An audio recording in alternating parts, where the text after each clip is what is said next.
অমাবস্যার নিশুতি রাত। জঙ্গলে এক অচেনা মানুষ তন্ত্র সাধনা বা ব্ল্যাক ম্যাজিক করতে ব্যস্ত। তার সামনে রাখা একটা আটার পুতুল, যেটায় মাথার চুল, কাপড় ও সিঁদুর পরিয়ে মাটিতে পুঁতে তার উপর একটা লেবু রেখে পেরেক ঢোকাতেই এক মহিলা চিৎকার করে ওঠে। কিন্তু কে এই মহিলা? তার উপর কেন করা হচ্ছে ব্ল্যাক ম্যাজিক এবং সেটা কে করছে? এই মুভি তোমাদের শুধু অসাধারণ থ্রিল দেবে তা নয়, বরং এর টুইস্ট আর মাথা নষ্ট করা এন্ডিং চাইলেও তোমরা প্রেডিক্ট করতে পারবে না।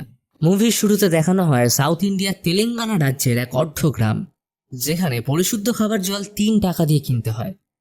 পঞ্চায়েতের লোকজন সব বাটপার, ধারের দেনায় গ্রামবাসীদের ডুবিয়ে তাদের বউদের শিকার বানায়। এই যেমন আজ জল আনতে এসে নজর পড়েছে রামুলার উপর। এই গ্রামে থাকে লক্ষ্মী ও তার পরিবার।